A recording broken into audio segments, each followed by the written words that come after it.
Kuro! What the? Oh, I know what's going on. I couldn't hear myself for a second there. Kuro, hi, hello.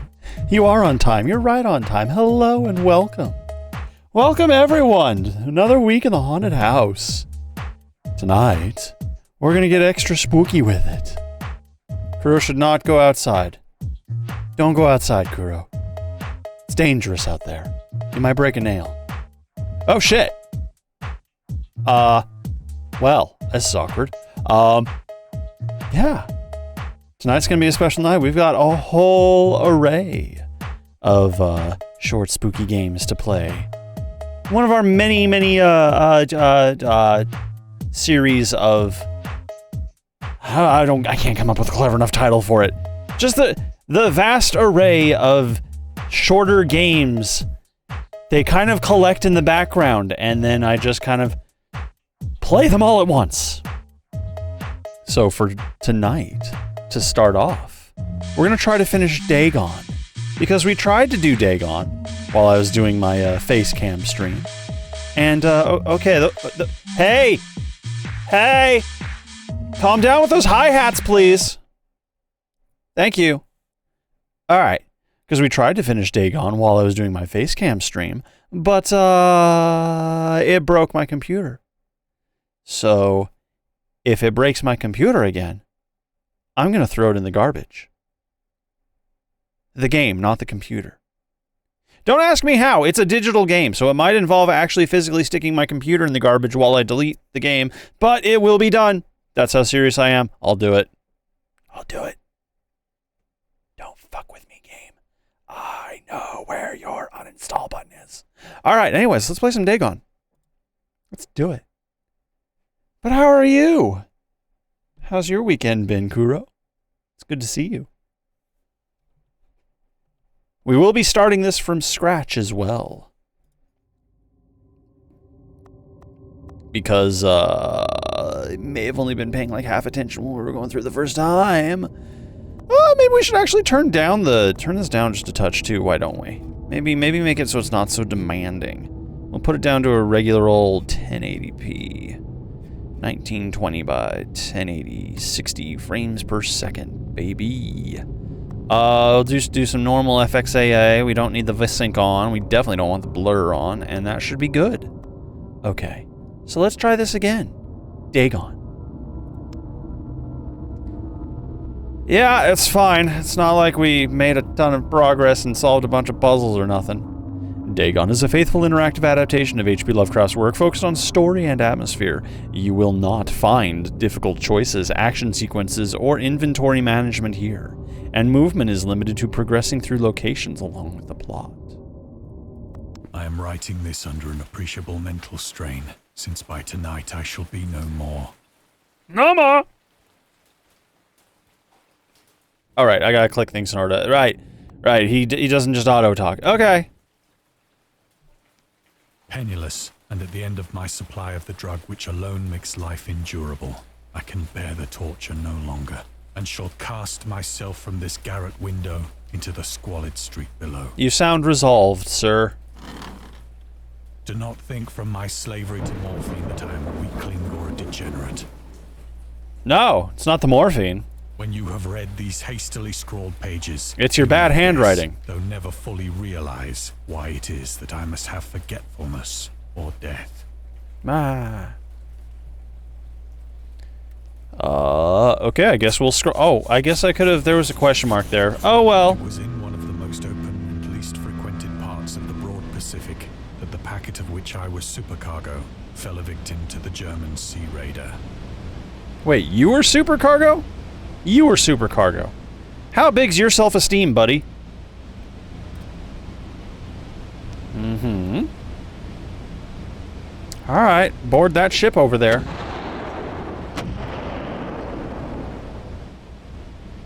The Great War was then at its very beginning, and the ocean forces of the Hun had not completely sunk to their later degradation. Yada yada yada. Now, if you remember, there's a secret over here. So that our vessel that says that the Hun is just another name for Germany. Treated with all the fairness and consideration due us as naval prisoners. I'm sure. We won't bother with the secret. Let's go ahead and escarpond to the lifeboat. So liberal, indeed, was the discipline of our captors that 5 days after we were taken, I managed to escape alone in a small boat with water and provisions for a good length of time. Water and provisions, 4 days. Got it. There they are, our water and provisions. When I finally found myself adrift and free, I had but little idea of my surroundings. You thought this through very well, I see. Good job, okay. Never a competent navigator, I could only guess vaguely by the sun and stars that I was somewhat south of the equator. Ah. Of the longitude, I knew nothing, and no island or coastline was in sight. I'm sure it's fine. Stare at the moon, I guess. Remember, sun rises in the east and sets in the west. For uncounted days, I drifted aimlessly beneath the scorching sun, waiting either for some passing ship or to be cast on the shores of some habitable land. Uh-huh. Well, might as well drink all of our water. But neither ship nor land appeared, and I began to despair in my solitude upon the heaving vastness of unbroken blue. Yeah, that would eventually get to you. The change happened whilst I slept. I woke up a different person. In the same body! Its details I shall never know. For my slumber, though troubled and dream-infested, was continuous. Huh. Ah, that's not a face you want to wake up to. But you know it was a good night. Squidgy. When at last I awoke, it was to discover myself half sucked into a slimy expanse of hellish black Ew. mire, which extended about me in monotonous undulations as far as I could see, Well, slurp out of it. and in which my boat lay grounded some distance away. How do we get over here then? Though one might well imagine that my first sensation would be of wonder at so prodigious and unexpected a transformation of scenery, I was in reality more horrified than astonished. Queenie! Hello. Good to see you. For there was in the air, and in the rotting soil, a sinister quality which chilled me to the very core. Wiggly, wiggly, wiggly, wiggly, wiggly. The region was putrid with the carcasses of decaying fish, and of other, less describable things which I saw protruding from the nasty mud of the unending plain. The nasty one. This one's just like straight up like head in mud. Help! Get me out! This one's like half submerged, just like, you know, a...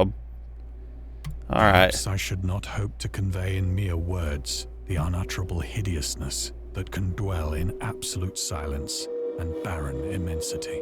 It seems fine. There was nothing within hearing, and nothing in sight, save a vast reach of black slime. Yet the very completeness of the stillness and the homogeneity of the landscape oppressed me Oh, with hi. nauseating fear. Why are you all like upside down? Can none of you self-right in any capacity whatsoever? You just like wedged in the sun was mud? blazing down from a sky which seemed to me almost black in its cloudless cruelty, as though reflecting the inky marsh beneath my feet. Uh-huh.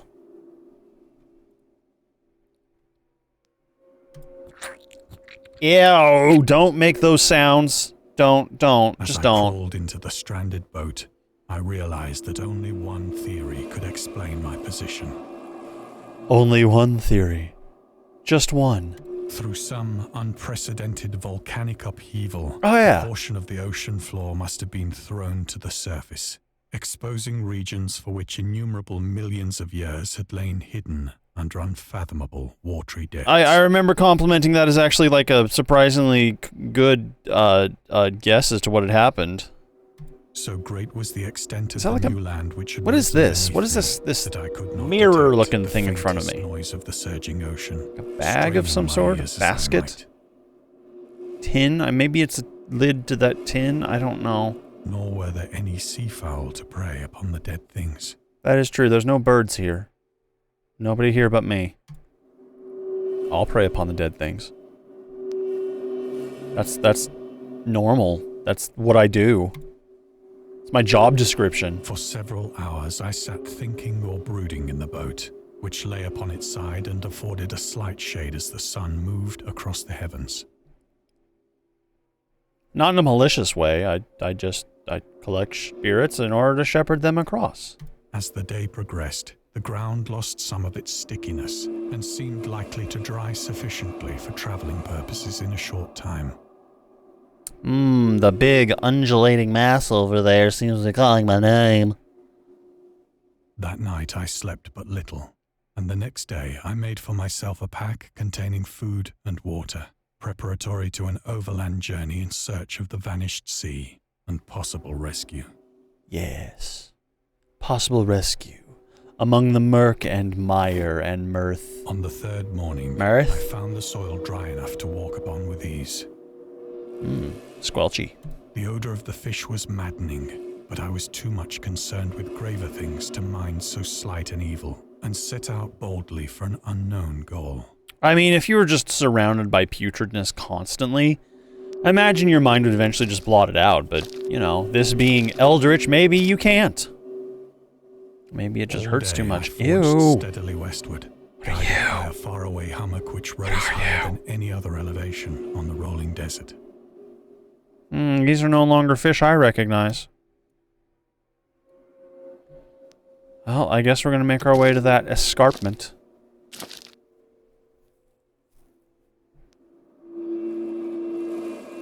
Leggy. That's a whale. That night, I encamped. Oh. And on the following day, still travelled toward the hummock, though that object seemed scarcely nearer than when I had first espied it. It's not so much a hummock as it is just a big old mound of dirt. Mud. Grossness. Fish corpse pile.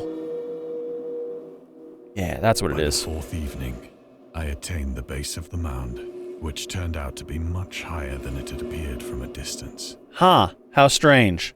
Maybe it isn't a hummock, maybe it is an escarpment. In sharper relief from the general surface. Too weary to ascend, I slept in the shadow of the hill. That's fair. I know not why my dreams were so wild that night. But ere the waning and fantastically gibbous moon had risen far above the eastern But plain, ere the waning and fantastically gibbous moon. I was awake in a cold perspiration. Cold determined to sleep no perspiration. Sleep no more. Such visions as I had experienced were too much for me to endure again. Too much! Too much to endure! And in the glow of the moon, I saw how unwise I had been to travel by day. How unwise! Without the glare of the parching sun, my journey would have cost me less energy. So let's just climb the mountain. Indeed, I now felt quite able to perform the ascent which had deterred me at sunset. Then do it. Picking up my pack, I started for the crest of the eminence. There you go. I guess we gotta pick up our pack. I have said that the unbroken monotony of Gucci. the rolling plain was a source of vague horror to me. Yes, we are gonna try this one again.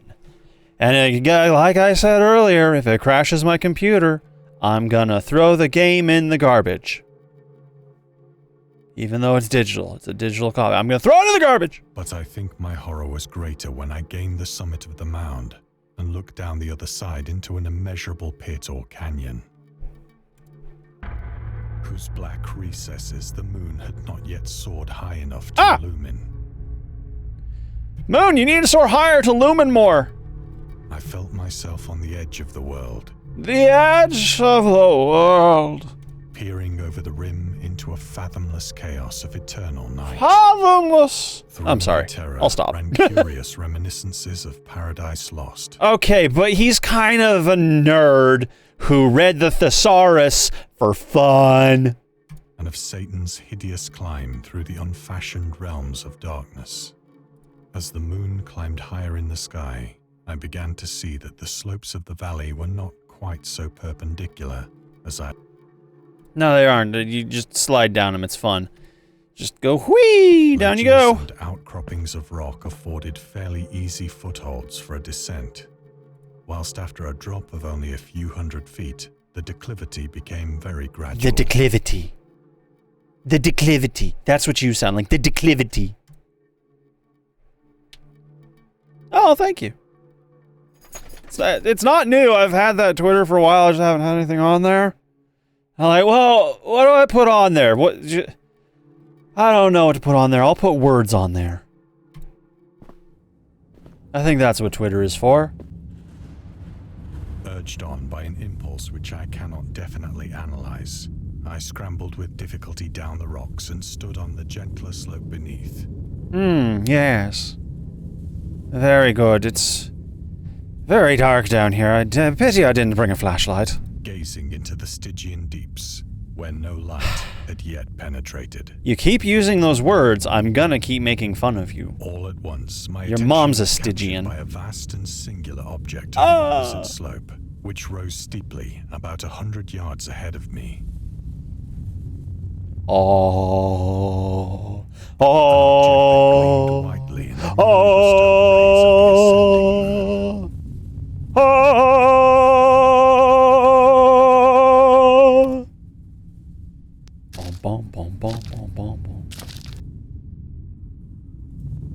That it was merely a gigantic piece of stone, I soon assured myself. Assuredly.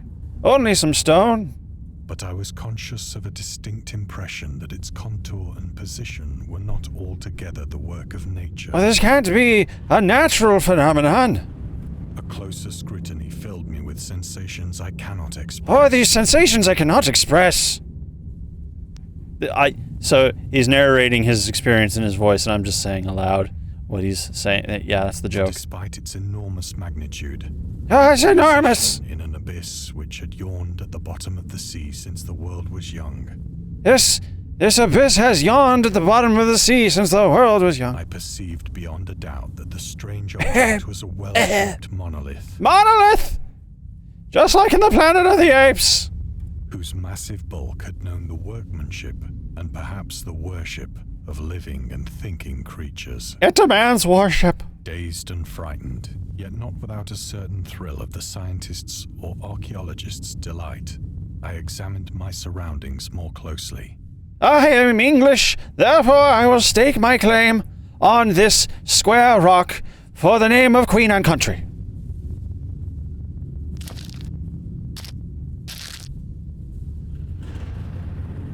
Oh no, a moat, I'll never cross it. Shone weirdly and vividly above the towering steeps that hemmed in the chasm. Alright, we're getting close to the place that it crashed before.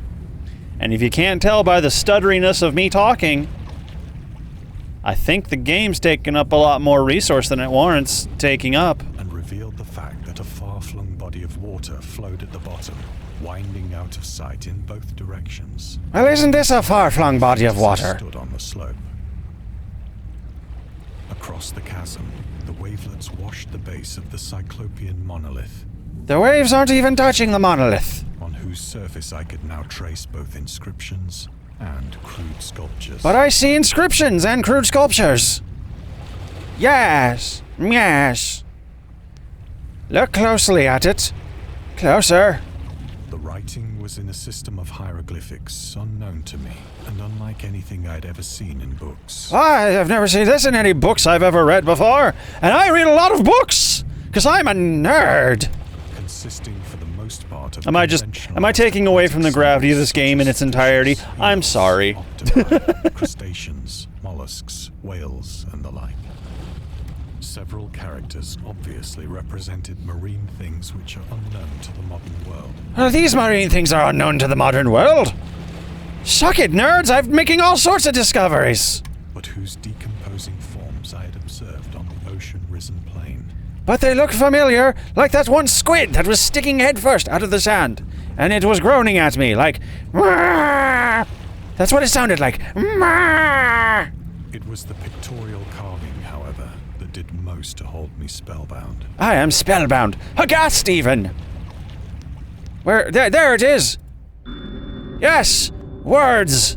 There's a lot of those in this game. Plainly visible across the intervening water on account of their enormous size. Thank you, were Guru. an array of bas-reliefs whose subjects would have excited the envy of a Dore. Well, we can't have any excited Dores around here, can we now? I must touch these bas-reliefs. I think that these things were supposed to depict men, at least a certain sort of men. Look! Men! Of a peculiar kind, but no women folk.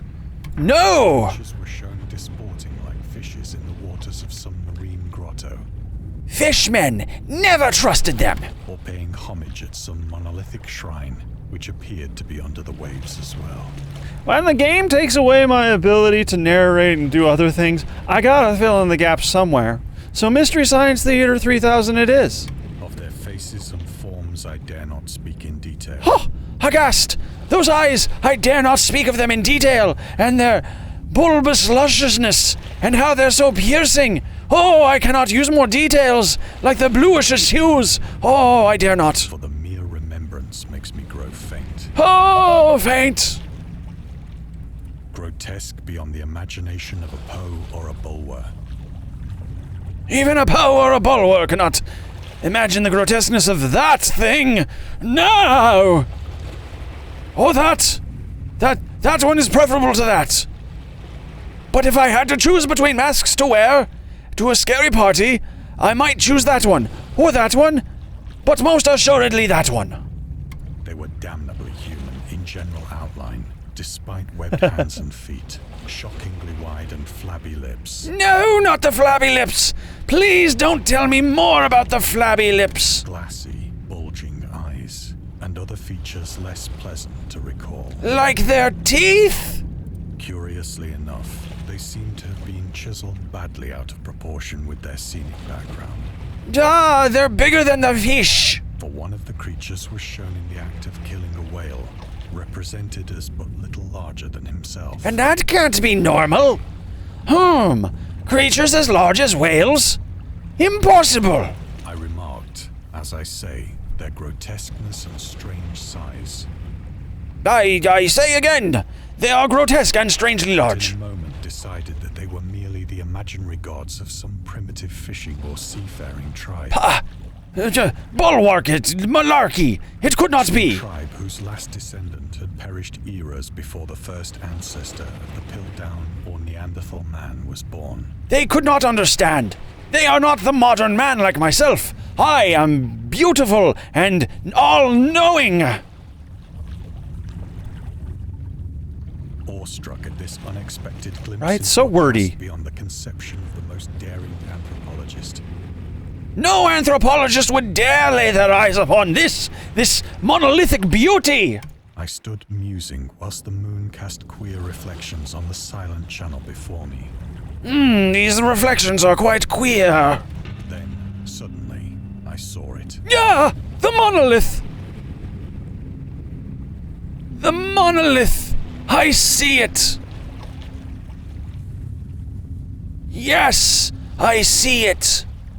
With only a slight churning to mark its rise to the surface, the thing slid into view above the dark waters. Oh my, now the waters are dark and moving. Grotesquely and strangely. Fiend-like and loathsome, it darted like a stupendous monster of night. Dear God, that was fast. Oh my! About which it flung its gigantic scaly arms, while it bowed its hideous head and gave vent to certain measured sounds. It's venting sounds! Please don't vent any more sounds around me. It's very rude. I think it drove me mad. The sounds you vented. Of my frantic ascent of the sloping cliff and of my delirious journey back to the stranded boat, I remember little.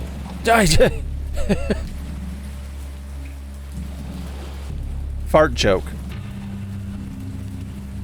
Running! I'm running and I'm running and I'm running. I believe I sang a great deal and laughed oddly when I was unable to sing. Okay.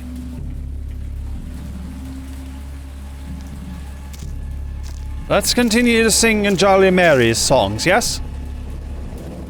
I have indistinct recollections of a great storm sometime after I reached the boat. Oh my! This storm is great and I've gone mad. At any rate, I'll eat that fish. I heard bells of thunder and other tones which nature utters only in her wildest moods. Oh, nature and her moods.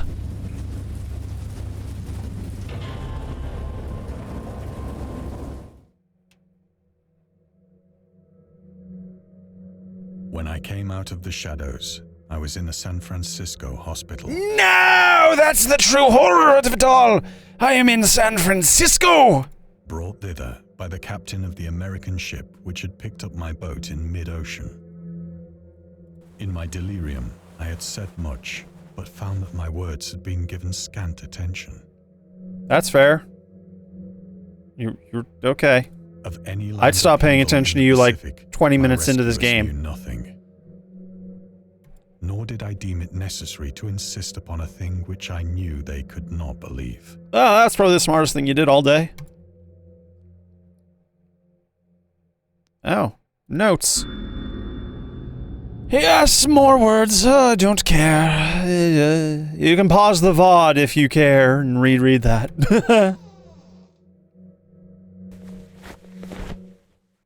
Once I sought out a celebrated ethnologist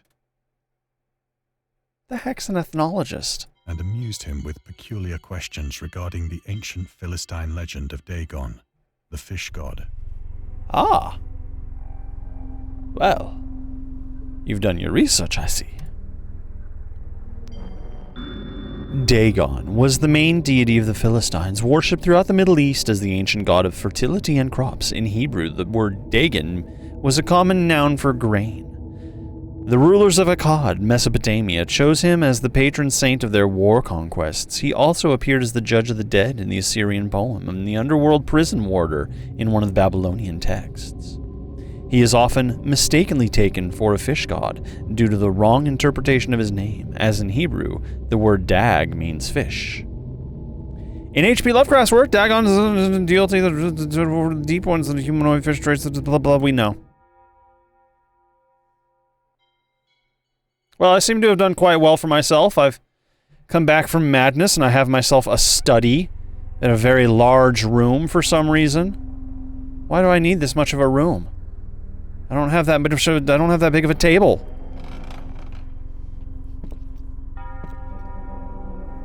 But soon perceiving that he was hopelessly conventional, I did not press my inquiries. Instead, I obtained a copy of the Necronomicon. Don't ask me how. August Derleth was an American writer and anthologist. He also befriended Lovecraft and published many of his works through his company, Arkham House. Although he greatly contributed to the popularization of the author's works after his death, he is surrounded by numerous controversies. One of his most questionable decisions involved introducing the good versus evil doctrine. Derleth was a devout Catholic, to the Cthulhu mythos, which contrasted Lovecraft's view of the world and his approach to cosmic horrors. As a result, the author's work is often misunderstood and misrepresented in today's culture. It also is worth noting that Lovecraft was never really interested in creating a mythology, and the term Cthulhu mythos was coined by Derleth after the authors left the mortal plane. Interesting! Interesting, actually. Did not know that. Huh. I don't know a lot about,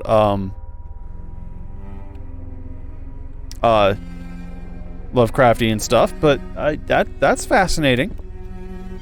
Alright, we've read the book. Now we go see the movie. What time does the movie start? Please stop staring at me. It's very disturbing. Oh, no. Oh my. Hell, off to go see the movie. Cult reasons. It is at night, especially when the moon is gibbous and waning. It is gibbous and waning again! That he sees The Thing. Well, you know, John Carpenter's The Thing was a really good movie, and I admire the fact that you watch it every gibbous and waning moon. I tend to watch it once a year myself, usually at the start of winter or first snowfall. I tried morphine. Morphine! But the drug has given only transient surcease. Morphine and Quaaludes! Its clutches as a hopeless slave. Yeah, okay, so...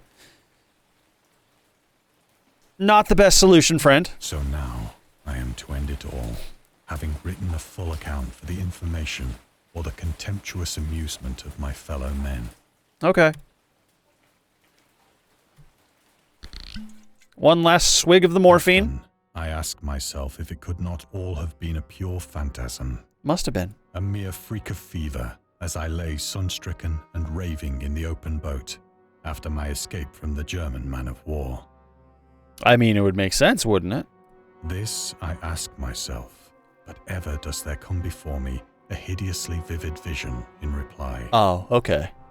I cannot think of the deep sea without shuddering at the nameless things that may at this very moment be crawling and floundering on its slimy bed, Crawling and floundering. worshipping their ancient stone idols and carving their own detestable Oh. likenesses on submarine obelisks Spinosaurus. of water-soaked granite. I dream of a day when they may rise above the billows to drag down into their reeking talons the remnants of puny, war-exhausted mankind. Oh, so you just want the death of all now. Okay. Of a day when the land shall sink and the dark ocean shall ascend amidst universal pandemonium. Oh, okay. You want New York City to be overtaken by Spinosaurus. Got it. Well, you know what? You could just say that. It's not that extreme. I would love to see Spinosauruses romping and playing around Central Park. That would be great.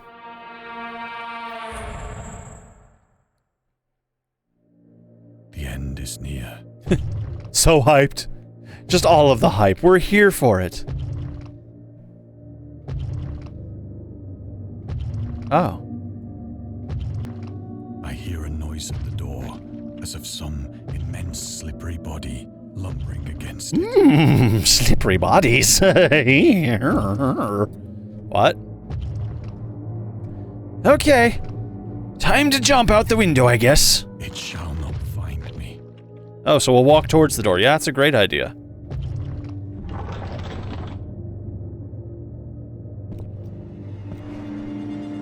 God, that hand! Yup. It's Dagon! The window! The window! He threw him out the window, the second story window, with even a hoe and a mighty throw. Dagon threw him out the window.